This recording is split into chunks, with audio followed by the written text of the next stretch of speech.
Assalamualaikum warahmatullahi wabarakatuh. Halo Tribuners, saat ini Anda sedang menyaksikan Kurma Quotes Ramadan untuk menemani waktu Tribuners menjelang berbuka puasa Ramadan 1444 Hijriah tahun 2023. Selamat menyaksikan Kurma dan selamat berbuka puasa. Marhaban ya Ramadan, mata lokal menjangkau Indonesia. Assalamualaikum warahmatullahi wabarakatuh. Alhamdulillahi rabbil alamin. Alhamdulillahilladzi manna 'alal mu'minina syahra ramadan wa safara syaitan wa fataha abwabal jinan wa ghallaqa abwaban niran. Asyhadu an la ilaha illallah wahdahu la syarikalah wa asyhadu anna nabiyyana Muhammadan abduhu wa rasuluh la nabiyya ba'dahu amma ba'd.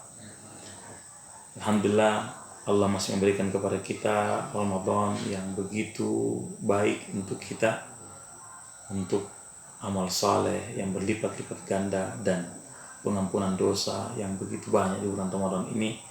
Semoga kita menjadi orang-orang yang diterima puasa. Ramadan mengajarkan kepada kita untuk mengontrol dan mengatur antara ambisi-ambisi duniawi yang kita miliki dengan hal-hal yang menjadi kebutuhan primer dan pokok kita untuk kehidupan dunia. Ketika di pagi hari setelah kita sahur, mulai pagi hari kita kelaparan, kehausan, kita makan ini, kita ingin makan itu, kita ingin seluruhnya kita makan. Ketika siang, ketika sore, sudah semakin memuncak rasa lapar dan haus kita, seakan kita ingin memakan ini dan itu semua. Tapi coba perhatikan ketika tiba waktu maghrib, hanya kita memakan beberapa kue saja dan meminum satu gelas air es, itu sudah mencukupi tubuh kita, dan kita tidak ingin menambah lagi dengan makanan-makanan yang lain atau minuman yang lain. Itulah menjadi pelajaran bagi kita dalam Ramadan ini, bahwa keinginan dan ambisi kita yang dari pagi hingga sore begitu banyak kita ingin minum dan begitu banyak yang ingin kita makan, namun ternyata semuanya berhenti di waktu maghrib, bahwasanya kita hanya memakan sedikit dan meminum sedikit. Nabi Shallallahu Alaihi Wasallam sudah mengingatkan kepada kita dengan mengatakan, "Lau kana libni Adam wadiyan, la ahabba yakuna lahu salis." Seandainya manusia memiliki dua lembah yang isinya adalah emas, pasti dia berkeinginan untuk memiliki lembah emas yang ketiga. Kalau sudah punya tiga, dia akan ingin memiliki yang keempat dan seterusnya. Wala yamla'u fahu illa turab. Kapan dia berhenti? Ketika dia sudah kembali kepada Allah Subhanahu wa taala dan lisannya sudah disumpal atau ditutup dengan tanah. Dan Allah senantiasa mengampuni hambanya yang ingin bertobat. Dalam hadis ini sangat jelas bagi kita bahwasanya keinginan dan ambisi setiap manusia untuk memiliki ini dan itu, kadang-kadang dia melupakan akhiratnya.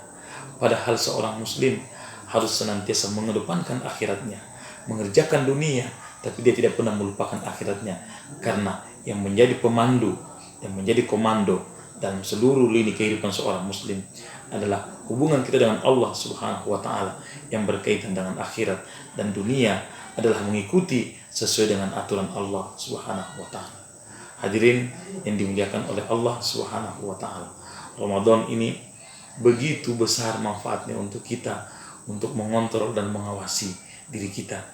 Bagaimana dari pagi kita kelaparan, bagaimana kita diajar oleh Allah untuk melihat orang yang kesulitan, bagaimana kita diajar oleh Allah Subhanahu wa taala bagaimana merasakan penderitaan orang-orang miskin, orang yang hanya makan sehari sekali, orang yang makan paling banyak 2 kali sehari. Dan kita oleh Allah disuruh untuk belajar bahwasanya untuk bersyukur kepada Allah Subhanahu wa taala, kita harus senantiasa merasakan apa yang dirasakan oleh orang-orang yang lebih susah dan lebih sulit daripada kita, agar kita pandai menjadi orang yang bersyukur. Nabi SAW bersabda, "Unzuru ila man huwa asfala minkum wa la tanzuru ila man huwa fawqakum."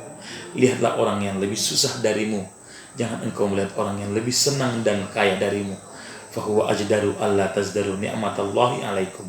Karena itu akan mampu membuatmu bersyukur atas nikmat Allah Subhanahu wa taala dan mengontrol diri untuk senantiasa taat dan mensyukuri apapun yang Allah berikan kepada kita. Semoga kita di bulan Ramadan ini menjadi pribadi-pribadi yang bertakwa, yang pandai bersyukur dan bersabar, menjadi pribadi-pribadi yang bertakwa, memiliki empati yang tinggi kepada orang-orang yang tidak mampu, memiliki simpati kepada orang-orang yang berkesulitan dan kesusahan dalam hidupnya. Jangan membiarkan tetangga kita tidak makan sedangkan kita makan.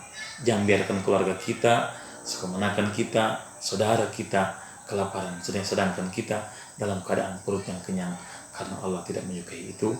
Mungkin ini yang dapat saya sampaikan, mudah-mudahan bermanfaat bagi kita semua.